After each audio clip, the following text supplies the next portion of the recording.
Welcome to only IAS. स्वागत है आप सभी लोगों का प्रीलिम बूस्टर न्यूज डिस्कशन में। आज 12 अप्रैल 2022 है, तो आइए देखते हैं इंपॉर्टेंट आर्टिकल्स जो हमें कवर करने हैं। आगे बढ़ने से पहले जानकारी है तेजस 3 के बारे में। ये 2022 का प्रीलिम्स का क्रैश कोर्स है। आप इस कोर्स को नो कॉस्ट ईएमआई में अवेल कर सकते हैं। यूजुअली जब आप जो इंस्टॉलमेंट है वो लेते हैं अपने कोर्स में, तो आपकी फीस थोड़ी बढ़ जाती है। नो कॉस्ट ईएमआई का मतलब साफ है, आप सेम फीस को इंस्टॉलमेंट में पे कर सकते हैं, दैट टू इन 2 इंस्टॉलमेंट्स। बाकी कोर्स को अवेल करने के जाना होगा video.onlyas.in पे। जानकारी के लिए इस नंबर पे कॉल करेंगे या फिर मेल कर देंगे यहाँ पे। तो चलिए आगे बढ़ते हैं।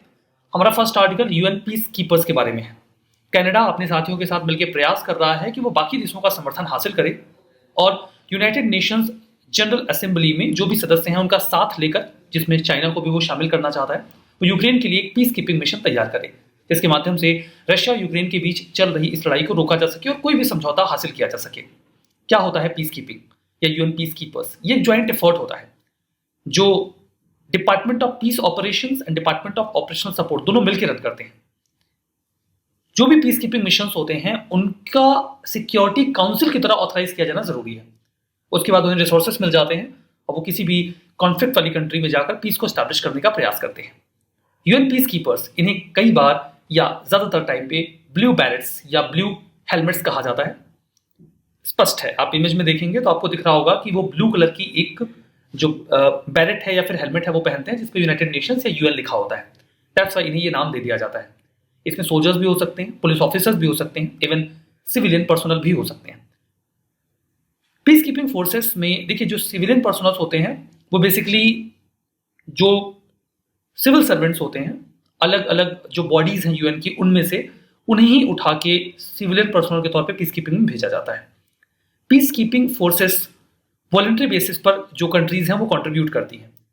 सिविलियन स्टाफ जो होता है वो इंटरनेशनल सिविल सर्वेंट्स होते हैं, जिन्हें यूएन सेक्रेटेरिएट रिक्रूट और डिप्लॉय कर देता है पीस कीपिंग मिशंस में।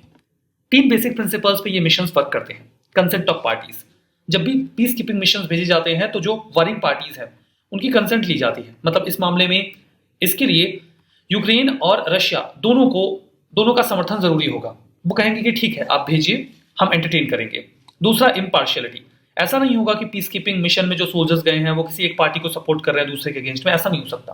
वो न्यूट्रल रहेंगे। और तीसरा, कि वो फोर्स का इस्तेमाल नहीं करेंगे जब तक कि सेल्फ डिफेंस की आवश्यकता ना पड़ जाए, या फिर कोई मैंडेट तैयार किया गया है कि इस लाइन के आगे कोई नहीं आएगा और फिर भी कोई आ रहा है तो फिर वो रोकने की कोशिश करेंगे। तो जो मैंडेट है वो और सेल्फ डिफेंस, इन दोनों केसेस के अलावा किसी अन्य केस में वो हथियारों का इस्तेमाल या फिर फोर्स का इस्तेमाल नहीं कर सकते। सिक्योरिटी काउंसिल का रोल क्या होता है? सिक्योरिटी काउंसिल देखिए, यूनाइटेड नेशंस का जो चार्टर है वो यूनाइटेड नेशन सिक्योरिटी काउंसिल को जिम्मेदारी देता है कि वो इंटरनेशनल पीस को स्टैब्लिश करे। And that is the reason कि जो उसका चैप्टर 7 है उसके तहत वो पीस कीपिंग ऑपरेशंस भेजते हैं जहां कहीं भी कॉन्फ्लिक्ट की सिचुएशन होती है। अपनी सर्विसेज देने के लिए नोबेल पीस प्राइज भी अटेन कर चुका है। हमारा next article Pinaka mark 1 enhanced rocket system EPRS के बारे में है। आप इसे ईपीआरएस बोल सकते हो। डीआरडीओ ने इंडियन आर्मी के साथ मिलकर इसका सक्सेसफुल टेस्ट फायर किया है। ईपीआरएस का पुणे बेस्ड जो डीआरडीओ की लेबोरेटरी है, आरडे फुल फॉर्म है armament research and development establishment, इन्होंने हैमरल के साथ मिलकर, यानी कि high energy material research laboratory के साथ मिलकर इस पूरे ईपीआरएस को डेवलप किया। ये पिनाका वेरिएंट का अपग्रेडेड वर्जन है जिसका इस्तेमाल पिछली 1 दशक से हमारी आर्मी कर रही है। जो पिनाका मिसाइल्स होती हैं ये लॉन्ग रेंज आर्टिलरी सिस्टम होता है जो एनिमी को क्लोज बैटल्स में अटैक कर सकता है। ये 45 किलोमीटर तक के टारगेट को बहुत इफिशिएंटली अटैक कर सकते हैं। इनफैक्ट 2019 में जो इसका एडवांस वर्जन तैयार किया गया वो तो 90 किलोमीटर तक की रेंज भी लेता है। पिनाका एक मल्टी बैरल रॉकेट लॉन्चर होता है, मतलब एक व्हीकल में टोटल 12 रॉकेट्स होते हैं। इन 12 के 12 रॉकेट्स को विद इन 45 सेकंड लॉन्च किया जा सकता है। एक के बाद एक अचानक से बहुत मैसिव अटैक हो जाएगा। 40 किलोमीटर रेंज इसके मार्क 1 की थी और 60 किलोमीटर रेंज मार्क 1 का जो इनहैंस्ड वर्जन था उसने अटैक किया। वही बात कारगिल वॉर में देखिए, सबसे पहली बार इसका बहुत अच्छी तरीके से इस्तेमाल किया गया, जिसने माउंटेन टॉप्स पे जाके हमला किया जो दुश्मन देश के सोल्जर्स थे उनके ऊपर। 2014 के बाद से हम हर साल लगभग 5000 पिनाका मिसाइल्स डेवलप करते हैं जो हमारे देश की सिक्योरिटी को मजबूत करता है। मिसाइल्स एंड ऑल पे क्वेश्चन पूछा जाता है या फिर डिफेंस सिस्टम में पूछा जाता है। थर्ड पे पूछा गया था 2018 के प्रीलिम्स में। Terminal high altitude area defence क्या है? ये सिंपली सवाल ये था आपके लिए। And that is an American anti missile system. Defence system है जो आने वाली मिसाइल है उसे इंटरसेप्ट करके डिस्ट्रॉय कर देगा और देश की सिक्योरिटी करेगा। हमने हालांकि थार्ड की तुलना में S-400 को खरीदना उचित समझा है।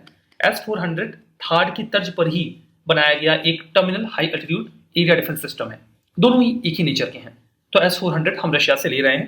थार्ड का इस्तेमाल कई सारे जो देश हैं वो करते हैं यूएसए से परचेज करने के बाद। हमारा जो नेक्स्ट आर्टिकल है वो क्रामाटॉर्स्क के बारे में है। ये एक लोकेशन है यूक्रेन की। यूक्रेन की कुछ लोकेशंस काफी इंपॉर्टेंट रहेंगी, उनसे प्रश्न आपसे पूछे जा सकते हैं बिकॉज वो बार बार न्यूज में है बिकॉज ऑफ दिस वॉर।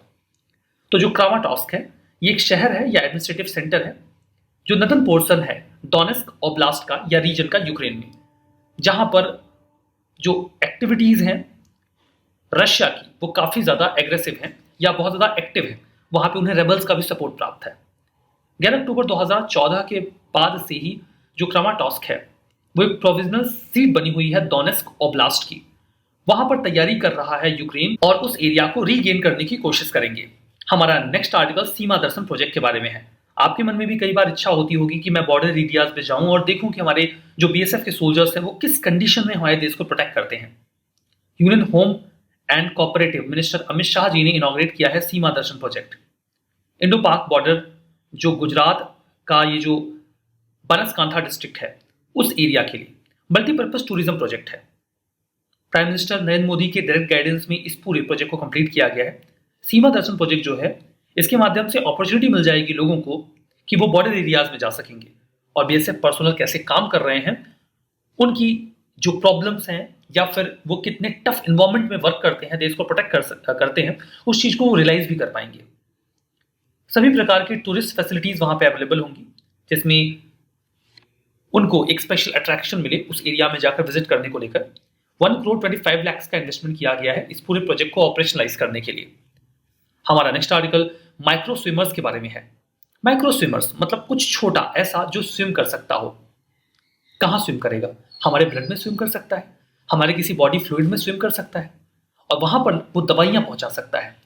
ये बहुत छोटा होगा। ये ड्रग डिलीवरी के लिए काफी कारगर हो सकता है, स्टडी के लिए भी कारगर हो सकता है। रिसर्चर्स ने एक माइक्रोबॉट डेवलप किया है। आप इसे माइक्रो रोबोट कह लीजिए, माइक्रो रोबोट को शॉर्ट में माइक्रोबॉट बोल देते हैं। ये 2 डायमेंशनल कंपाउंड है बेसिकली जो बनाया गया है पॉलीहेप्टेजीन इमिड कार्बन नाइट्राइड से। ये जो वर्ड है पॉलीहेप्टेजीन इमिड, इसे आप PHI शॉर्ट में बोल सकते हो। तो कुल मिला के ये बनाया गया है PHI कार्बन नाइट्राइड से, जिसकी एक खास बात होती है अभी हम समझेंगे। जो माइक्रोबॉट्स होते हैं ये मिनिचराइज्ड ह्यूमंस होते हैं। एक इंसान को आपने बहुत माइक्रोमीटर के लेवल पे ला दिया और फिर आप उसको जो काम बोलो वो कर दे, यही वाली बात हो गई। इसका जो साइज है वो 1 से 10 माइक्रोमीटर का होता है। 1 माइक्रोमीटर 1 मीटर का 1 मिलियंथ पार्ट होता है। अगर आप थोड़ा और पिक्चराइज करना चाहें तो जो एक बैक्टीरिया या वायरस होता है वो 0.2 से 2 माइक्रोमीटर के होते हैं और ये है 10 माइक्रोमीटर का, मतलब बहुत छोटा है, दिखेगा तो नहीं। सेल्फ प्रोपेल होते हैं। ये खुद से ही अगर इन्हें लाइट मिल जाए तो लाइट से ही खुद को एनर्जाइज कर लेते हैं। तो PHI या जो ये माइक्रोबॉट होते हैं अगर ये ब्लड में गए तो ये स्विम करके वहां पहुंचेंगे कैसे जहां इनको जाना है। सपोज करिए कि एक कैंसर सेल है, उसको हिट करना है किसी ड्रग या मेडिसिन के जरिए, तो ये माइक्रोबॉट सीधा उस कैंसर सेल के पास जाएगा और उस पर दवा डिलीवर कर देगा, जिसके बाद वो सेल डिस्ट्रॉय हो जाएगी।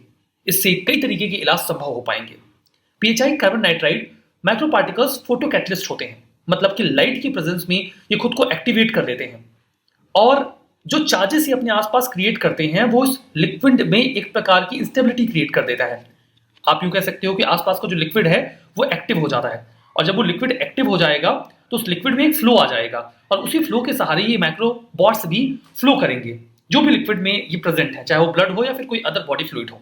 सिग्निफिकेंस ये है कि इसके माध्यम से हम ब्लड का इस्तेमाल कर सकते हैं, बॉडी के किसी अदर फ्लूइड का इस्तेमाल कर सकते हैं ह्यूमन बॉडी में इन माइक्रो स्विमर्स को भेजने के लिए या माइक्रोबॉट्स को भेजने के लिए, जिसके माध्यम से हम कैंसर सेल पे ड्रग्स ड्रॉप कर सकते हैं या किसी अन्य स्पॉट पे अगर हमें मेडिकेशन पहुंचाना है तो बॉडी में टारगेटेड तरीके से मेडिकेशन पहुंचाया जा सकेगा।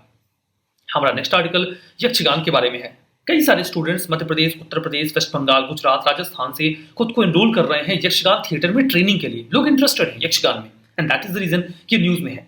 ये ट्रेडिशनल थिएटर है जो डेवलप हुआ दक्षिण कन्नड़, उडुपी, उत्तर कन्नड़, शिमोगा या जो वेस्टर्न पार्ट है चिकमंगलौर डिस्ट्रिक्ट का कर्नाटका में और केरला का जो कसरगोड डिस्ट्रिक्ट है जो काफी प्रोमिनेंट है यक्षगान के लिए उन जगहों पे, मतलब केरला और कर्नाटका, वहां पर यक्षगान आपको मिलेगा। विजयनगर एम्पायर के समय काफी ज्यादा फ्लरिश हुआ, थिएटर फॉर्म है ये याद रखिएगा। इसे जक्कुला वारू जी ने परफॉर्म करके पॉपुलराइज भी किया। इसमें आपको dance, music, dialogue, costume, makeup, stage technique सब मिल जाएगा। इसे कई बार आता बोल देते हैं या अता बोल देते हैं, जिसका मतलब सिंपली एक प्ले होता है। ये डस्क से डॉन तक यानी कि सूर्यास्त से लेकर सूर्योदय तक परफॉर्म किया जाता है। इसमें रामायण, महाभारत, भगवत गीता और कई सारे एपिक्स जो हिंदू और जैन लिटरेचर्स के होते हैं उनकी स्टोरीज को डिपिक्ट किया जाता है थ्रू यक्षगान। यहां पर देखिए 2017 में पूछा गया एक प्रश्न है, ये मणिपुरी संकीर्तन के बारे में है। ये एक सॉन्ग एंड डांस परफॉर्मेंस है। कैम्बल्स एकमात्र म्यूजिकल इंस्ट्रूमेंट है जिसका इसमें इस्तेमाल किया जाता है। ये लॉर्ड कृष्णा की लाइफ एंड डीड्स, उनके कार्यों को नरेट करता है। इस सवाल का जवाब तो मैं आपको नहीं देने वाला, क्योंकि इस सवाल का जवाब मुझे आप देंगे कमेंट बॉक्स में। हमारा नेक्स्ट आर्टिकल पाम संडे के बारे में है। केरला में जो भी बिलीवर्स हैं क्राइस्ट के, उन्होंने पाम संडे को सेलिब्रेट किया। इसे जो होली वीक है उसकी शुरुआत मानी जाती है ईस्टर संडे के पहले। देखिए ईस्टर का जो फेस्टिवल होता है वो ऑब्जर्व किया जाता है, मनाया जाता है। ऐसी मान्यता है कि उस दिन जीसस क्राइस्ट क्रूसिफाइड होने के बाद वापस से जिंदा हो गए थे। Palm Sunday Christian movable feast होता है जो कि ईस्टर संडे के पहले का जो संडे होता है उस दिन मनाया जाता है। यहां पर जो जीसस क्राइस्ट जी की एंट्री थी जेरूसलम में, बहुत ही ग्लोरियस एंट्री थी, उसे ही याद किया जाता है और ये होली वीक का पहला दिन होता है। मान्यता है कि जब वो जेरूसलम में एंटर करने वाले थे तो उन्होंने अपने शिष्यों से 2 गधों को मंगवाया। वो काफी कंफ्यूज थे क्यों मंगवाया जा रहा है, बट चूंकि क्राइस्ट ने कहा था तो उन्होंने बिना सवाल किए 2 गधे उनके सामने प्रस्तुत कर दिए। उसके बाद वो एक गधे पर बैठ जाते हैं और उस गधे पर बैठकर वो जेरूसलम में एंटर करते हैं। वहां के जो लोग थे जो उनके आने से बहुत ज्यादा खुश थे, उन्होंने जो पाम ट्री होता है उसके पत्तों को लेकर उन्हें वेलकम किया। ये जो एंट्री थी उनकी वो एक किंग की तरह थी, एक राजा की तरह थी। एक शासक को इस प्रकार की जो ग्रैंड एंट्री है वो मिलती है। उसके बाद कुछ लोग उनसे नाराज भी हो गए थे कि आपके पास ये हक नहीं कि आप एक राजा की तरह व्यवहार करें, लेकिन फिर भी इस दिन, ये जो पूरा डे है, इस दिन को जो क्रिश्चियनिटी में बिलीव करने वाले लोग हैं वो सेलिब्रेट करते हैं जीसस क्राइस्ट की जेरूसलम की एंट्री को। हमारा next article global silk city network के बारे में है। बेंगलुरु पहली इंडियन सिटी बन गई है जिसे ग्लोबल सिल्क सिटी नेटवर्क में जगह मिल गई है। इसके माध्यम से जो आर्टिशियंस होते हैं, क्राफ्ट्समैन होते हैं, वो इन्फॉर्मेशन को एक्सचेंज कर सकते हैं और क्राफ्टमैनशिप की जो टेक्निक होती है उसे ट्रेड रिलेशंस में इन्वॉल्व करके सीख भी सकते हैं। 13 best silk producing cities, 9 countries इस पूरे नेटवर्क का हिस्सा है। यहां पर बेंगलुरु को ऐड किया गया, इसके ऐतिहासिक कारण है। International sericulture commission Lyon France में 1950s में बनाया गया, 2013 में बेंगलुरु में आया। बेंगलुरु को इंडिया की सिलिकॉन वैली भी कहा जाता है, जहां इनोवेशन और आईटी के हब के रूप में इसे एक्नॉलेज किया जाता है। एक उम्मीद यह भी है कि आने वाले समय में जो वेस्ट बंगाल का मुर्शिदाबाद डिस्ट्रिक्ट है उसे भी ग्लोबल सिल्क सिटी नेटवर्क में जगह मिलेगी, क्योंकि वहां पर भी बहुत अच्छी उन्नत किस्म के सिल्क तैयार किए जाते रहे हैं 300 साल पहले से। जो बंगाल में मुर्शिदाबाद का एरिया है, जो उम्मीद है कि शामिल हो सकता है ग्लोबल सिल्क सिटी नेटवर्क में, मुगल रूल के समय में जब बंगाल के नवाब बने मुर्शीद कुली खान, जिन्होंने जैसे तैसे खुद को लगभग इंडिपेंडेंट ही कर दिया था जो उस समय के मुगल शासक थे उनसे, उन्होंने अपनी कैपिटल को ढाका से मुर्शिदाबाद में शिफ्ट कर दिया था जो कि भागीरथी नदी के किनारे है। उसके बाद वो सिल्क सिटी के रूप में काफी तेजी से डेवलप हुआ। ठीक है, अपने चलते हैं जो गवर्नमेंट स्कीम है उसके सेगमेंट में। हमारे पास आज भारत नेट प्रोजेक्ट है मिनिस्ट्री ऑफ कम्युनिकेशन का, तो मिनिस्ट्री ऑफ कम्युनिकेशन इसमें इन्वॉल्व है। ऑब्जेक्टिव ये है कि 100 Mbps से स्पीड वाली जो बैंडविड्थ का इंटरनेट है या ब्रॉडबैंड कनेक्शन है उसे हमें 2.5 लाख ग्राम पंचायतों तक पहुंचाना है। 2022 तक सभी विलेजेस को हमें कनेक्ट कर देना है ब्रॉडबैंड इंटरनेट से। डिजिटल फाइबर मैप हम तैयार करेंगे, इंफ्रा डेवलप करेंगे और जो क्वालिटी सर्विस है मोबाइल इंटरनेट की उसे इंप्रूव करेंगे। ब्रॉडबैंड रेडीनेस इंडेक्स तैयार किया जाएगा ये देखने के लिए कि इंटरनेट सर्विसेज किस प्रकार से कितनी अच्छी क्वालिटी पे कहाँ दी जा रही है।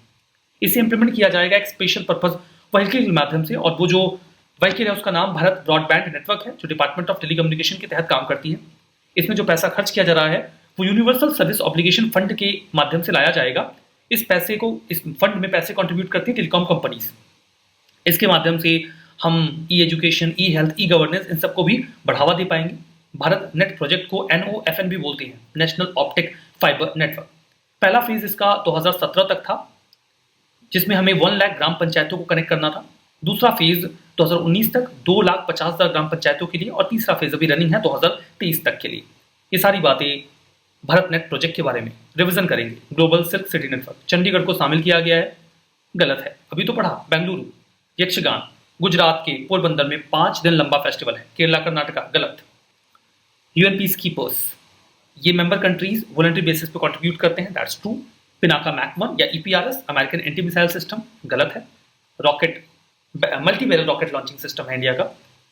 कामा टॉस्क, यूक्रेन, दैट्स ट्रू। आज का सेशन यहां पे समाप्त होता है। बहुत बहुत धन्यवाद।